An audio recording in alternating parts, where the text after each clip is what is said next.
Om Jnanatimirandhasya Jnananjana Shalakaya Chakshurunmilitam Yena Tasmai Shri Gurave Namaha.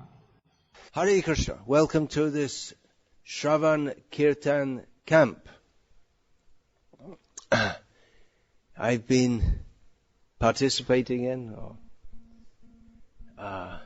being the main speaker in such camps for several years now. The idea is to call devotees from various places. Well, specifically I thought because as I was initiating more and more disciples and they're spread out here and there in various places, and for various reasons it becomes difficult for me to travel so much. For health is one reason, health tends to break down, and because I need to put a lot of time into writing, which is my main service to Srila Prabhupada.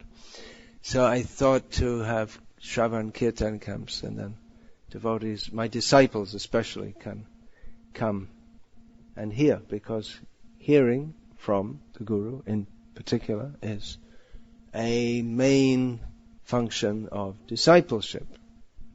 It's not just going ooh when you see the Guru, or having a picture on the wall, but you're actually supposed to hear. So I've been having these camps in various places, and this is the first one I'm doing in England. Obviously, many of you are not my disciples, but you're welcome to come and hear also. I actually started these Shravan Kirtan camps before the advent of the Kirtan Melas, which have become very popular in ISKCON, where devotees come together and for 24 hours or more, sometimes less also, but they come together and they chant the Hare Krishna mantra non-stop, intense kirtan. But also intense Shravan is needed. Bhaktivinoda Thakur writes about Gaur Bihita Kirtan, or Kirtan that is approved by Chaitanya Mahaprabhu. Gaur Bihita Kirtana Shuni Hridoye Anandenache. He says that when I hear the Kirtan that is approved by Chaitanya Mahaprabhu, my heart dances in pleasure. Commenting on this, Srila Bhaktisiddhanta Saraswati Thakur, the theme of this Shravan Kirtan camp. Usually I don't have a particular theme, but I was asked to give one. So the theme is Bhakti Siddhanta Vani. So, one key to his Vani, his instructions, we can find in one statement that he made, that before there can be Gaur Bihita Kirtan, Kirtan, generally understood as singing or glorification, there must be Gaur Bihita Shravan. It's not a trite statement. It's a tremendously important statement.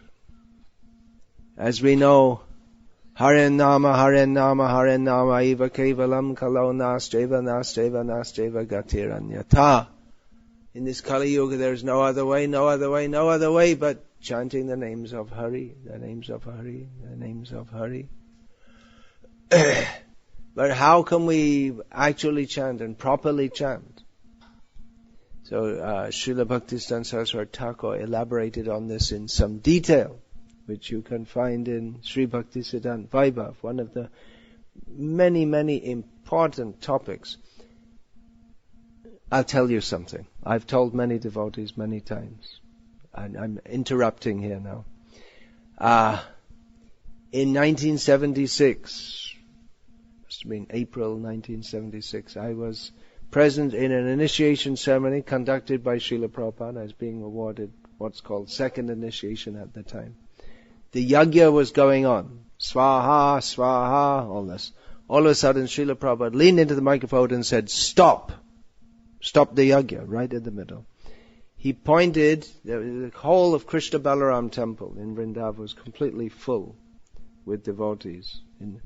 He pointed to some Mataji sitting at the back. She had a baby on her lap. He said, this child has his hand in his mouth. He is contaminating the whole sacrifice. Take him out, wash his hand, and teach him not to put his hand in his mouth. Continue. So, please don't put your hand in your mouth. It's contaminating. You can also, of course, I can't order you as Srila Prabhupada orders his disciple, but you could also go and wash your hand and learn not to put your hand in your mouth, except when you're eating.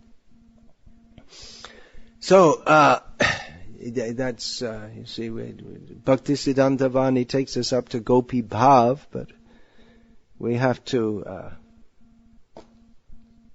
learn things like that also. Don't put your hand in your mouth. Actually, even when eating, you see some people, they avoid to put their hand in their mouth. Although some things you have to. So, hearing is essential. Otherwise, we won't understand why. We won't understand anything about kirtan. Even to do kirtan, we have to hear. Someone has to tell us, chant Hare Krishna. I mean, with very few exceptions, people are born in this world not automatically chanting Hare Krishna. They have to be told to do it, or they have to imbibe that from someone else. Chaitanya Mahaprabhu, he gave the analysis that all Vedic knowledge is in three divisions. Sambandha, Abhideya, Prayojan. What is our relationship with everything? Who are we? That can be understood by understanding that Prayojan, that our relationship is with Krishna, and Prayojan, Krishna Prema. Our real aim of life is to reawaken our dormant Krishna Prema. And Abhideya, what is the process for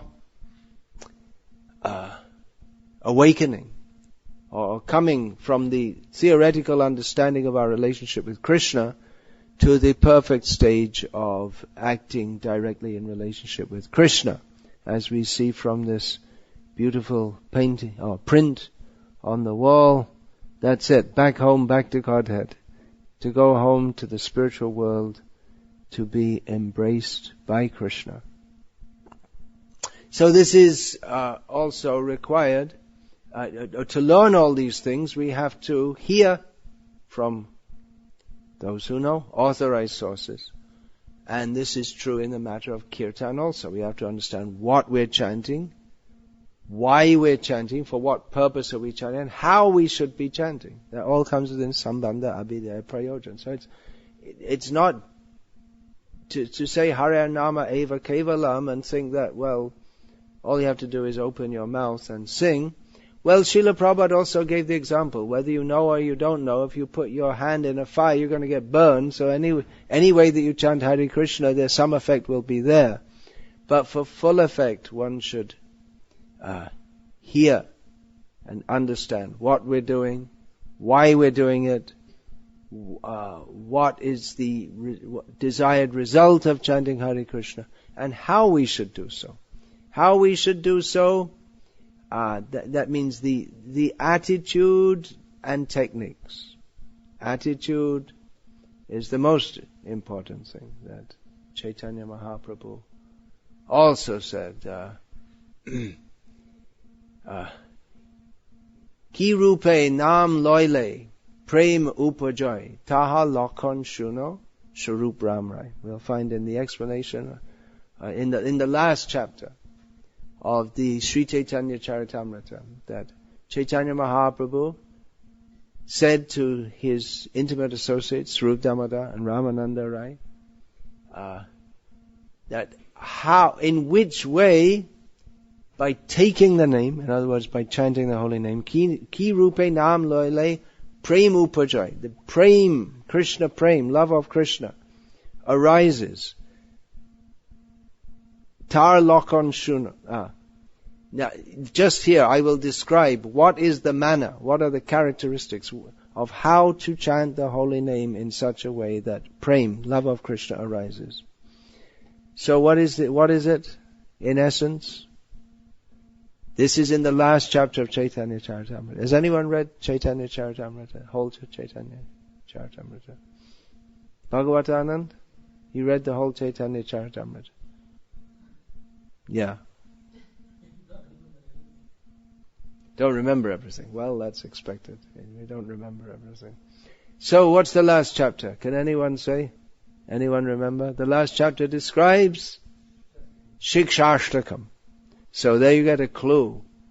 Chaitanya Mahaprabhu has explained the Shikshashtaka. So what way is it in chanting what manner of chanting the holy names gives rise to Krishna Prem? Is it Bengali style or English style of chanting? Is it rock and roll style? Which way?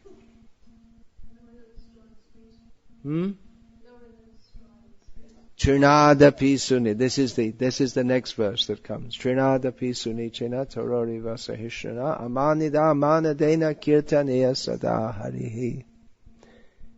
Easy to say. One should chant the holy names in a humble state of mind, thinking oneself lower than a straw in the street. One should be ready to offer all respects to others, but should not expect any respect for himself. In such a state of mind, one can chant the holy name of the Lord constantly. See, it's easy to say. Everyone can say. You've probably all learned it, but it's difficult to do, is it not? It's easier to be a yogi in the Himalayas, doing severe austerities. They can do that, but I don't know if they can do this.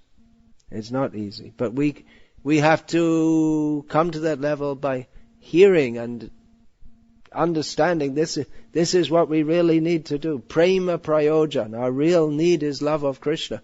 So how are we going to be humble? Well, then first we have to hear the glories of Krishna. We're not very interested to hear the glories of Krishna. Why not? Nivrittatar shairupa giyamanat shoto. What is the next line? Bhavo shodat chotra manobhiramat ka uttama shloka gunanavadat puman virajeta vina pashuknat. Hearing about Krishna is done by people who don't have any more hopes for being happy in this material world.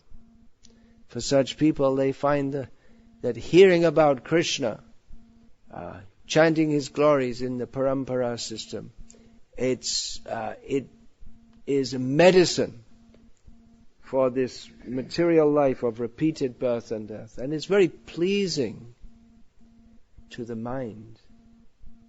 Of course, everything else except Krishna consciousness is very pleasing to the mind of people who are not interested in Krishna Katha. So who will not listen to Krishna Katha? Who will not be interested? People who are killing themselves or killing animals. Animal killers become impious. So nivritta trishna. We should be free from material thirst, the desire to enjoy this material world. We can't hear about Krishna unless we're free from the desire to enjoy this material world. Which is why we need to hear Bhakti Siddhanta Vani. We need to hear Krishna consciousness taught as Bhakti Siddhanta Thakur taught it. He didn't teach it as a way to piously enjoy this material world or to be comfortable in this material world. But he pointed us to the spiritual world, beyond the realm of material enjoyment.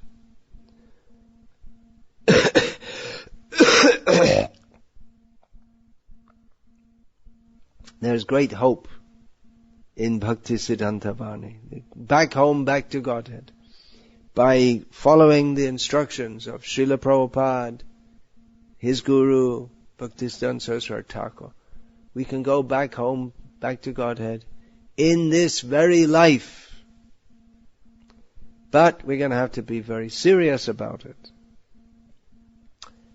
Therefore, in these Shravan Kirtan camps, that Lika camp which you just come from, we started that before we had the title Shravan Kirtan camp, but that's what it is. It means absorption, morning till night. Here there's a little break in between, but morning till night, living with devotees, wearing devotee clothes. Nowadays there's some movement on to say that, well, whatever you wear, it's okay. You just have to chant Hare Krishna. But Srila Prabhupada liked his followers to dress in the typical dress of Vaishnavas. As Bhaktivinoda Thakur says, Gaura Priya Bhakata Vesha Dadhana Tilaka Tulasi Mala Shobhamana, in describing what is favorable for devotional service in the Bhakti Anukul. He says that I will dress in the kind of dress that is pleasing or dear to Gaura Bhakata Priya, the devotees of Chaitanya Mahaprabhu, and will be beautified by what? There are so many beauty salons, even in the slums in India, at least in Bombay and Gujarat where they have more money, there are beauty parlors. It's very important to be beautified. Be beautiful. Make your skin covering your pus, blood, mucus, bones, bile, liver, kidney, and all these things. Put some lipstick and some mehndi and all this kind of thing. Be beautiful. But Bhaktivinoda Thakur says, I will be beautified by tilak and tulasi mala. So this is Vaishnav's beauty treatment. So these which identify us as followers of Chaitanya Mahaprabhu, it's possible to be a devotee with a punk hairstyle and a miniskirt and all these kind. Well, not really.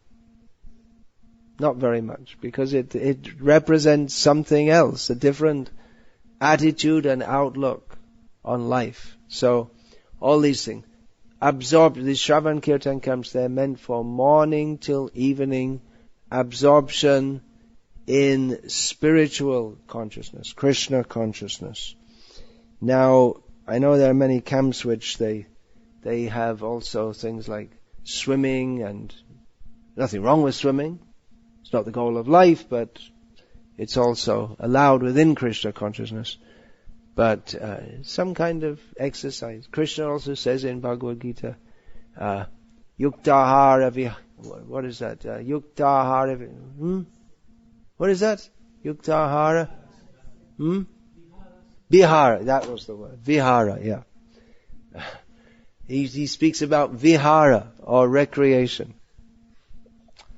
So, Srila Prabhupada also allowed and sometimes encouraged his disciples to go swimming. But in these camps we don't, because there's not much time, and mostly devotees spend most of their time doing things which have got nothing to do with Krishna consciousness.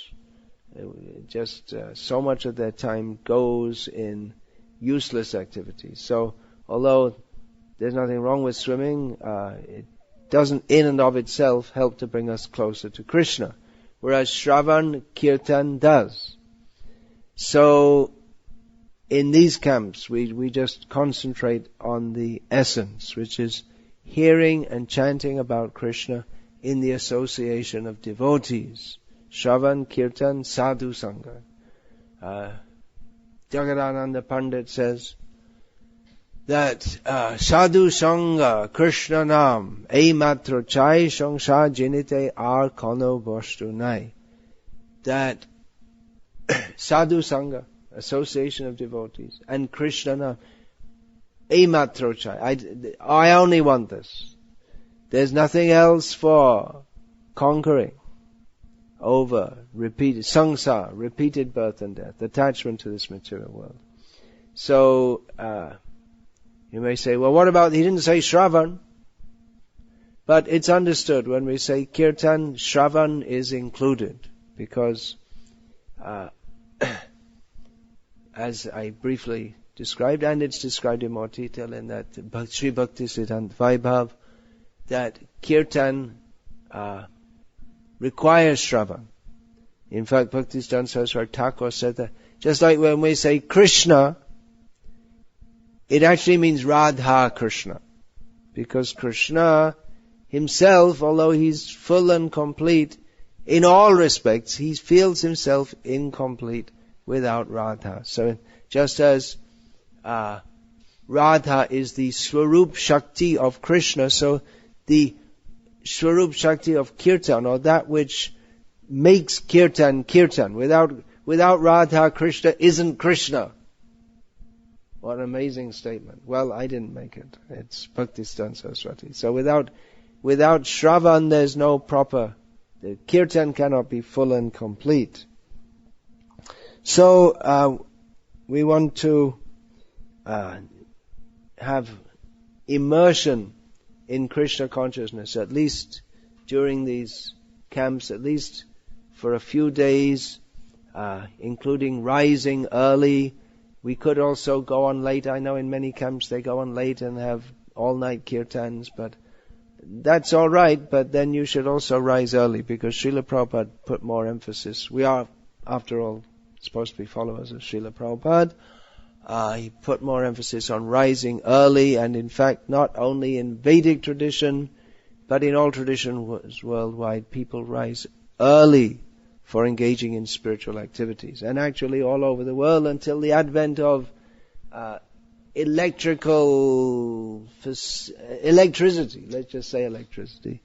Before the advent of electricity, people everywhere used to rise early, even if they weren't very spiritually minded. And for spiritual culture, early morning is best.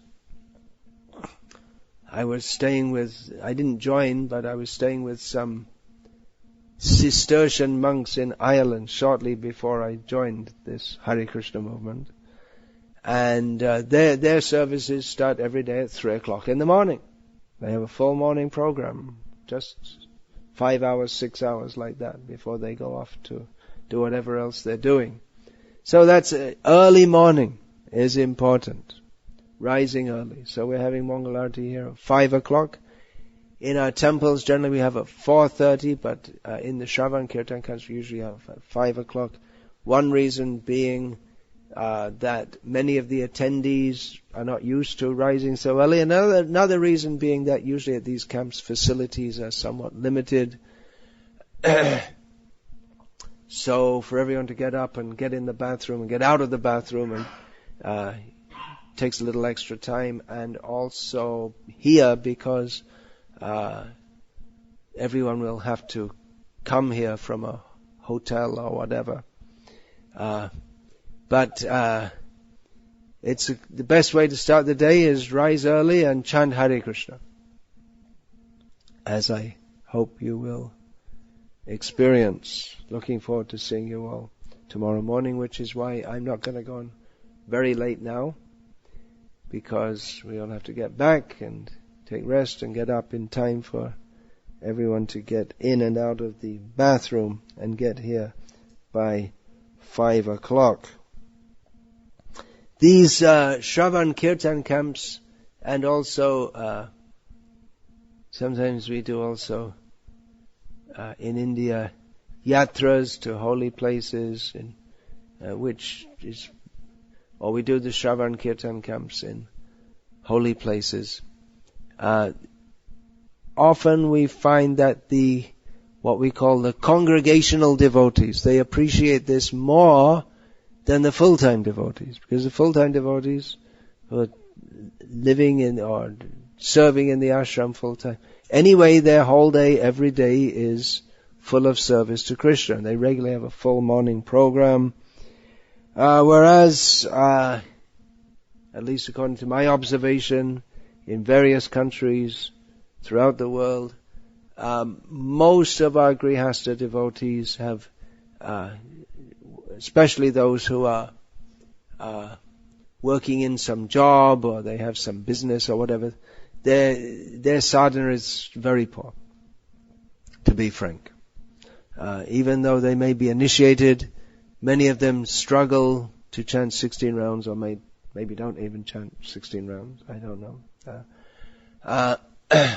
But often 16 rounds is, and maybe a little arti, 5-minute arti in the morning or something. That's probably as much as most of them can get round to doing, due to having to go to work and look after a family, and then going to work, you get mixed up with all materialistic people, which doesn't give any inspiration for chanting Hare Krishna. And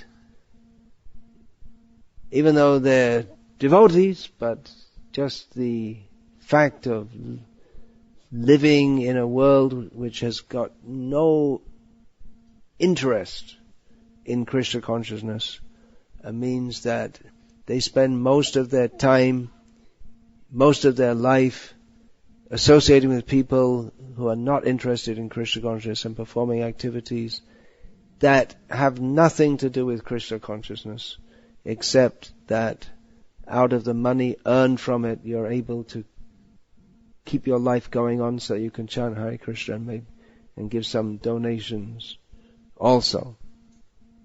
So, generally we find that congregational devotees, they appreciate these Shravan Kirtan camps more because they get immersion, at least for a short time, in that which they really want. I mean, if you're initiated, presumably, if you come to the level of being initiated, that's what you want.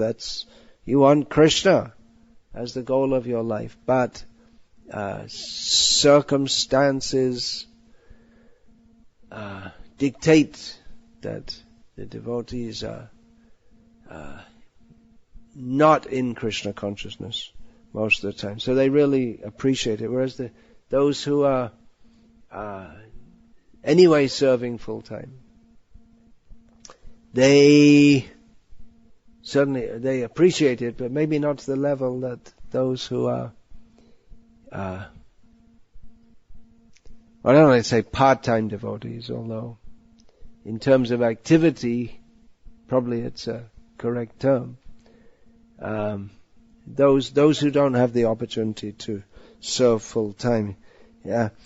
So that gives these camps, they're also meant to give a taste for how we could and would actually like to live our lives, hearing and chanting about Krishna, without any diversions into things which are unnecessary. Of course, as long as we're in these bodies, then there is yukta hara vihara, swapna bodhas, there's eating, activities for bodily maintenance and health, sleeping, all these things are there. But devotees try to minimize these and concentrate fully on direct service to Krishna. So it's very blissful, actually. It is a fact that Krishna consciousness, if taken too seriously, is very blissful. It's not just a theory. It is pratyakshavangamam dharmyam susukam kartamavyayam. We can practically experience that if we take to Krishna consciousness, we feel very blissful.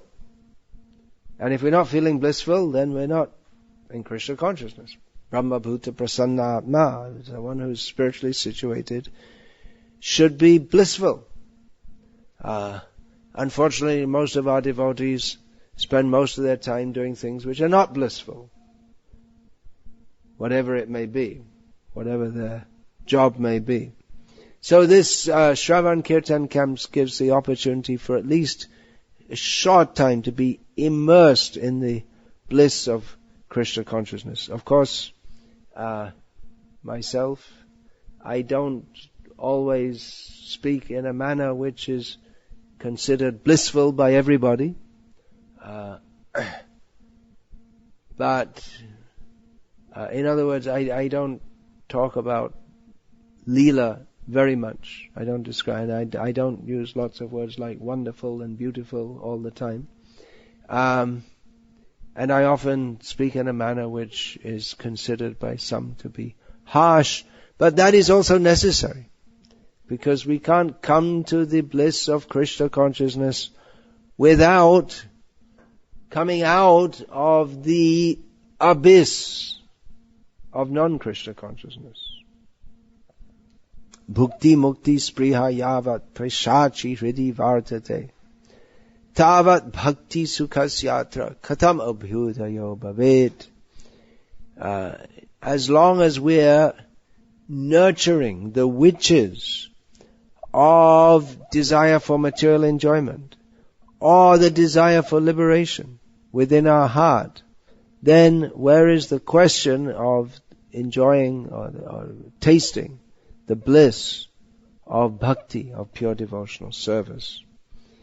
So anyway, these camps, they're meant to give a taste of the bliss of Krishna consciousness. And actually, if we are serious about Krishna consciousness, then we'll be very happy to hear even those topics which might be considered harsh. Of course, in Indian languages, harsh has just about the opposite meaning of the English word. But I'm saying it in English. Harsh is, and you'll have the name people in India, some people they're called Harsh. So in England you might think, well, that's a very bad name. But so when I say harsh, I mean kotur, kartin, karkash in Indian languages means rough, nasty, difficult. So those who are serious about Krishna consciousness, they'll also appreciate hearing this, knowing that it is required to come to the bliss of Krishna consciousness. We have to become nivritta trishna. We have to become callous or finished with desires for material enjoyment.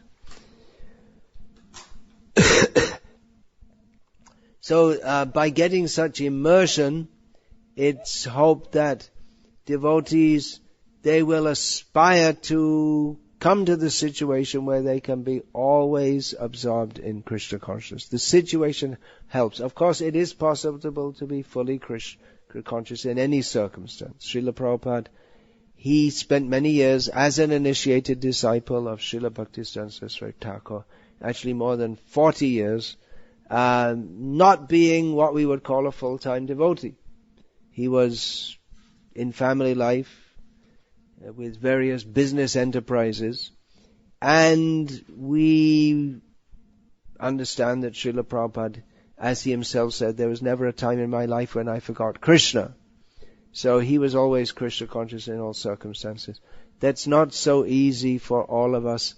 Therefore, Srila Prabhupada, he founded the International Society for Krishna Consciousness. One of the main purposes was to create communities in which devotees could live and serve Krishna, because by living with devotees and serving Krishna throughout the day, we can much more easily be Krishna conscious. Srila Prabhupada wanted to establish farm communities, especially for Grihastha devotees, so they could live with devotees, live very simply without much sense gratification, without so many gadgets. Modern life is largely defined by gadgets, especially these cell phones, iPhones, smartphones, and all these kind of things. We should have a sign here. Yeah, there is one. Please switch off your mobile phone. Just see, please switch off your mobile phone.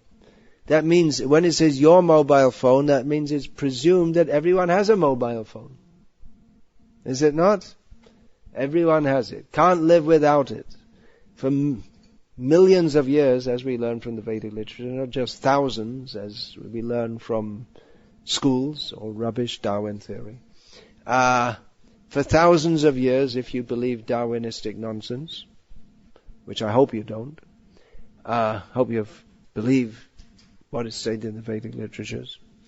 And for millions of years, if we accept the Vedic version, people lived without mobile phones, but nowadays it's a necessity of life. You can't live without it. Mobile phone. So, even these farm communities we've been establishing in India, where devotees can leave their good job in the city and go to live in the country and live without electricity. And now, after about 3, the oldest of those communities is just about 3 years old, and at last they have agreed, they've given up their so-called good jobs, they've given up electricity, which means TVs and internet and all this kind of thing, and at last they've agreed to give up their mobile phones. They can keep one phone for communicating with necessary communication with the outside. Just how attached we can get to anarthas, unnecessary things. So these Shravan Kirtan camps, they're supposed to give some inspiration to devotees that how you can live in a manner that is conducive for our being Krishna conscious, and we actually need to.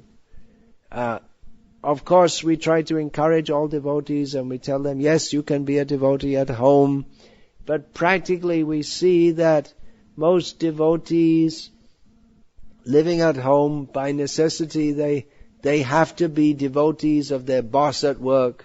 Well, maybe not devotee, but you have to pretend you are at least. You have to put your time and attention into things which they give no pleasure to the soul and no purification to the soul. So if we are going to, at the time of death, Ante Narayana Smriti, remember Krishna, we have to prepare for that. And another main reason these some devotees in India serving under my guidance have founded these farm communities is for the sake of their children, because they don't want to expose their children to all the horrible outside society, which most people think is very... Here in England, people think, yeah, our society is wonderful. It's not only in England. People coming all the way from Africa, they think England's so wonderful, we have to come here. But culturally speaking, they're probably better off in Africa. Of course, it's wet stool and dry stool. There's not much to choose. Without Krishna consciousness, it's all zero. But coming here, they can... I haven't been to Africa, and probably the level of culture isn't very high. In terms of what we presume to be civilization, probably it's higher in England. But in terms of spiritual, even basic family values, in England, not much. So for the sake of their children, these devotees, they wanted to raise their children in an atmosphere where they could be in Krishna consciousness instead of computer game consciousness. And past the age of 12 or 13, or probably even before that now, boy-girl consciousness, fashion consciousness, get yourself ahead and have a good career consciousness, and all this kind of, or even the consciousness that, yes, we are English and we are very civilized. All these Mayic forms of consciousness to actually live in Krishna consciousness. So that's also to give some inspiration. At the very least, when the body is old, then don't, at least at that time, then don't remain completely entangled in all these affairs, but at least at the end of life, if you can't do a fast sprint throughout life, then at least at the end, concentrate fully on Krishna. Now you may say, well, what's the need of all this Shravan Kirtan? You can get your Shravan by the internet. You can go on some site and you can choose. It's more sophisticated. You can choose whatever lecture you want to hear. You have a wide choice. But as with kirtan, personally being present is different from hearing via the internet. You can hear via the internet also. So that's also something that can be used in Krishna's service. We're not great fans. Were you here when I said about putting the hand on the mouth? I think you came after that. Well, please go and wash your hand, because you had it on your mouth. And why, I won't explain again why, but you can ask, what's your name? Sanjay. You can ask Sanjay. He's the right person to tell you. He spoke the Bhagavad Gita. Well, not this Sanjay, but as we say Bhagavad Gita, but it's spoken by Krishna and then spoken by Sanjay again. So please go wash the hand which you had on your mouth, and afterward you can get this story from Sanjay, who I hope remembers it. At least you remember to put your hand in the mouth. It's embarrassing to be told in front of a group of people, but I guess that's one way the message will remain. So please, there's your left hand, was it? Yeah. Even if you're going to put any hand, then it should be the right hand. But yeah, so please go wash it and come back. So, being present is personally coming and hearing. That also is getting the sadhu sangha. That's also very helpful. So the title of this series, I'm not going to go on very late now because we want to get up, have to get back and get up in the morning and be here at 5:00. So the title of this series is Bhakti Siddhanta Vani. Bhakti Siddhanta Vani. Srila Bhaktisiddhanta Saraswati Thakur spoke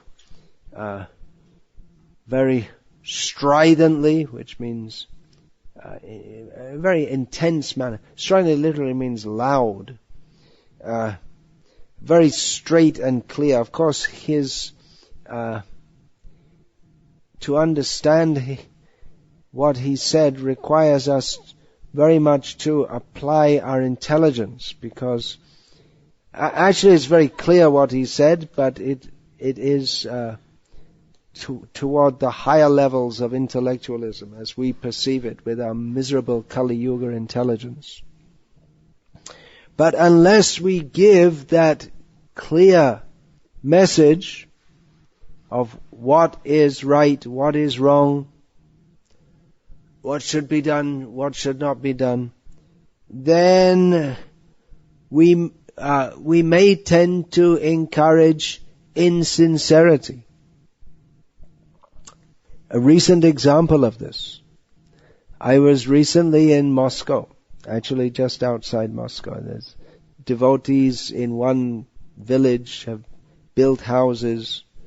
They must be fairly well to do to get land in that area. It's very costly. Probably nowadays more expensive than London. Is it, you know? But it would be, yeah. And London's not cheap, as you may have noticed.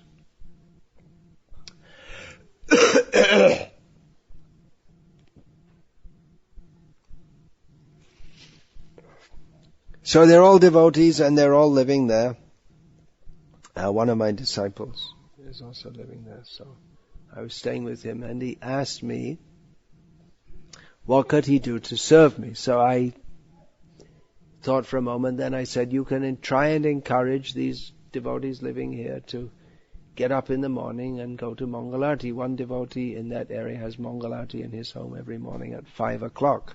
So I said to him, you do this, you encourage them to get up in the morning and go to Mangalarti. That would be good for them.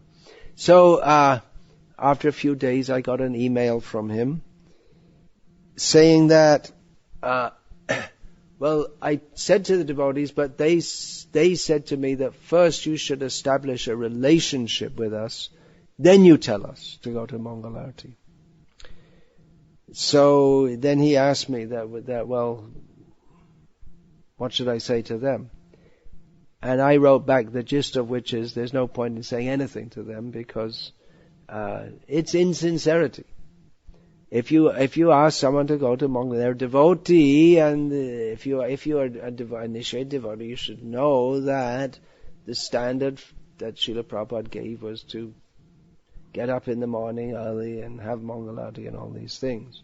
So obviously, if someone's saying that to you, then they're doing it as a well-wisher. So what is this about? Oh, the relationship. They must already have some relationship with him. They're all living together in the same area. At least I didn't hear, I've been there several times, that there's any animosity among the devotees, nor did I perceive that. So, it's just an excuse. And then whatever good advice you hear from someone that you don't want to accept because you're insincere, you'll just say, well, I don't like the way you said it. You're not saying it with compassion. This compassion has entered the ISKCON dictionary as one of the most misused words. What is real compassion? The idea that, well, you should speak to everyone very softly and nicely. Well, you can do, but what you say is ultimately more important than how you say it.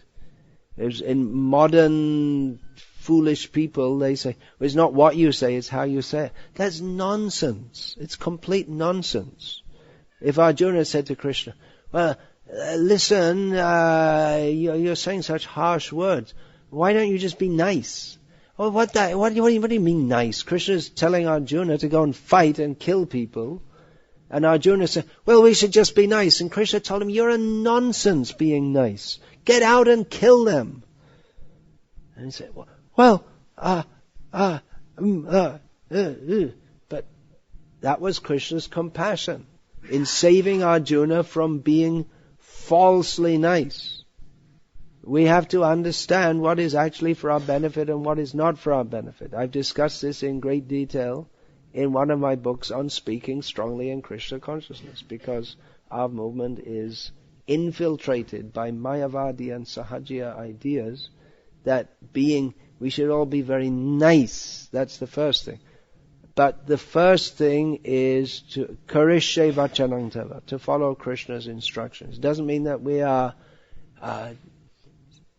committed to being nasty or speaking to people in a manner that is calculated to upset them. Although sometimes we may do. That's also one way of getting a point across. Sometimes it's required. As Krishna himself demonstrated in Bhagavad Gita, and as Srila Prabhupada himself personally demonstrated many, many, many times. Srila Prabhupada certainly wasn't cutting a profile of being artificially nice. That's very much part of Swedish life, isn't it? You're not supposed to, Swedish life means you never say anything that could possibly upset the massive false ego of any other Swede, which means that you never really have any relationship with anyone, because it's all, the most important thing is to be nice, and there's nothing left. Once you have, if you're fully committed to that, then what are you going to build a relationship on? Just some artificial niceness. So, this excess emphasis on niceness and relationships and compassion, all these things are good, no doubt, but first, what comes first? Don't put the cart before the horse. That saying probably doesn't resonate with us as much as it did before the invention of the horseless carriage. But it's absurd to put the cart before the horse, if you can imagine. Everything has to be in proper order. So relationships, compassion, being nice, all these things are good, but first consider labdvasu durlabam idang bahu sambhavante manusham artadama nityam api hadhira turnam yatetana patedanu yavan nisrayasaya vishayakalu sarvata syat. Do you remember this being quoted in Bhakti Siddhanta Vaibhav? You told me you just finished reading it. It's a very significant statement of Bhaktisiddhanta Saraswati Thakur in relationship to this. Of course, practically every line of that book is very significant. If you want to underline the important points, you'll probably find the whole book is underlined, because everything about him was so intense and to the point. Yeah. So anyway, he said about this verse, which I'll shortly give the translation to, as probably most of you don't know it, but you should know it, and you should make it the motto of your life. He said that I vow to preach the import of this verse up to my last breath. Now, can you imagine how important that is? It's a verse from Srimad Bhagavatam, 11th canto, Uddhava Gita, Krishna speaking to Uddhava. The meaning is labdva, which means you got it. You got what? Sudurlabham, that which is very rare. What is that? Human birth. It is attained after many, many, many births. Labdva sudurlabham idam. Now you have it. But it doesn't last long. The last time I saw Madhav Puri was probably, 1979 I was in Sweden. I've been there since then, but I didn't see you in between. So I knew you were coming, otherwise I wouldn't have recognized you probably. But I could recognize you, way back, that youthful body at that time. How old were you in 1979? Late 1979? 24. Which means that, arithmetic. 21 plus 15 equals, so add that to 24 means 50. Did I calculate correctly? No, me. Anyway, you're definitely older than you were.